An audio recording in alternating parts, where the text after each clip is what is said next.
जय श्री कृष्णा। प्यारे भक्तगणों, स्वागत है आप सभी का आपके अपने चैनल कहानी सुनो में।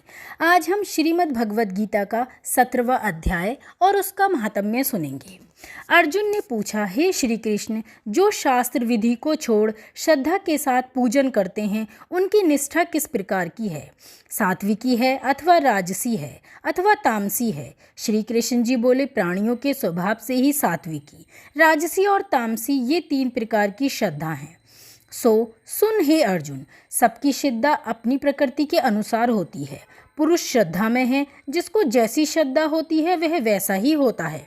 सात्विकी पुरुष देवताओं को पूजते हैं, रजोगुणी यक्ष राक्षसों को पूजते हैं और तामसी जन भूत प्रेतों को पूजते हैं। जो लोग कपट, अहंकार, काम, विषयानुराग और आग्रह युक्त शास्त्र में न कहा हुआ उग्र तप करते हैं, मूर्खता से न केवल अपने शरीरस्थ आत्मा को बल्कि मुझे भी कष्ट देते हैं, उन्हें निश्चय पूर्वक आसुरी जानिए। प्रत्येक को 3 प्रकार का आहार प्रिय है। उसी तरह यज्ञ, तप और दान भी 3 प्रकार के हैं, जिनके भेद सुनिए। आयु, सत्व, बल, आरोग्य, सुख और प्रीति को बढ़ाने वाले रस, घृत युक्त पोषक और आनंददायक आहार सात्विकों को प्रिय हैं। कड़वे, खट्टे, नमकीन, गर्म, तीखे, रूखे, चरपरे तथा दुख, शोक और रोगजनक भोजन राक्षसी लोगों को प्रिय हैं। पहरों का रखा हुआ अनारी रस, दुर्गंधयुक्त, बासी, उच्छिष्ट, अपवित्र भोजन तामसी लोगों को प्रिय है। यज्ञ करना ही है ऐसा मन को दृढ़ करके फल की इच्छा बिना विधि पूर्वक जो किया जाता है वह सात्विकी है। हे भारत श्रेष्ठ, फल की कामना से और लोक दिखावे के लिए जो यज्ञ किया जाता है उसे राजस जानो। शास्त्र की विधि से हीन, अन्नदान रहित, मंत्र रहित और बिना श्रद्धा के किया हुआ यज्ञ तामस कहलाता है। देवता, द्विज रूप और विद्वान इसका पूजन, पवित्रता, सरलता, ब्रह्मचर्य और अहिंसा का आचरण करना शारीरिक तप है। जिस वाक्य से किसी का दिल ना दुखे, सत्य, प्रिय, हितकारी भाषण, स्वाध्याय का अभ्यास वाचिक तप है। मन की प्रसन्नता, चित्त की शांति, मौन, आत्मनिग्रह और निष्कपट रहना यह मानसिक तप है।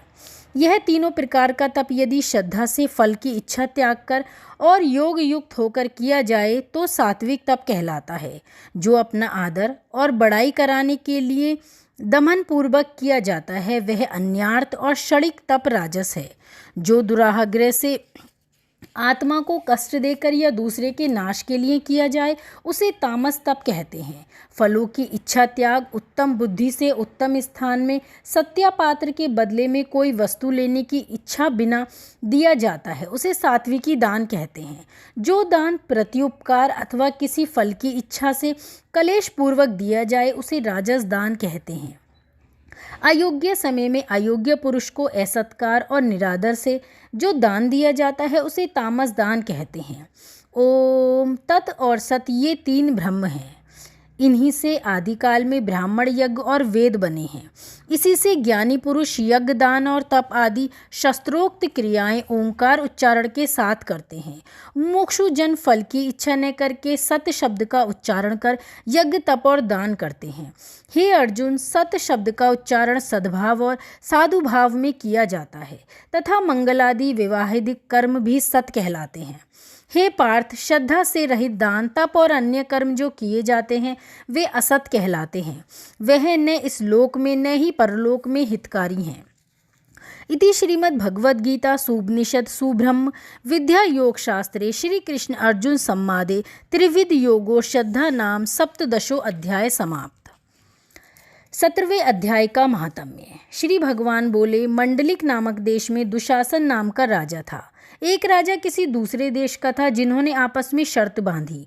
हाथी लड़ाए और कहा, जिसका हाथी जीते सो वह अमुक धन लेवे। तब दूसरे राजा का हाथी जीता, दुशासन का हाथी हारा। कुछ दिन पीछे हाथी मर गया तो बड़ी चिंता हुई।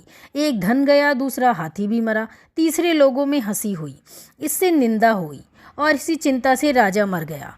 यमदूत पकड़कर धर्मराज के पास ले गए। धर्मराज ने हुक्म दिया, यह हाथी के मुंह में मरा है, इसको हाथी की योनि दो। हे लक्ष्मी, राजा दुशासन संकल द्वीप जाकर हाथी हुआ और वहाँ उस राजा के बहुत से हाथी थे, जिनसे में वह भी था। उसे पिछले जन्म की खबर थी। मन में बारंबार यह पछतावे कि मैं पिछले जन्म में राजा था, अब हाथी हुआ हूँ। बहुत रुदन खावे पीवे कुछ नहीं, इतने में एक साधु आया जिसने राजा को यह श्लोक सुनाया। राजा बड़ा प्रसन्न हुआ और बोला, हे संत जी कुछ मांगो। उसने कहा, मेरे पास सब है। एक हाथी दिया। राजा ने सुनकर वही हाथी दिया। ब्राह्मण उसे अपने घर ले गया। दाना रातब दिया। वह खावे नहीं, पानी भी नहीं पिया। रुदन कर मन में सोचा, कोई होवे जो मुझे इस योनि से छुड़ाए।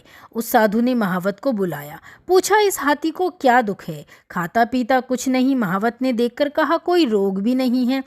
तब साधु ने राजा से कहा, हाथी खाता पीता नहीं, खड़ा रुदन करता है। यह सुनकर राजा स्वयं देखने को आए।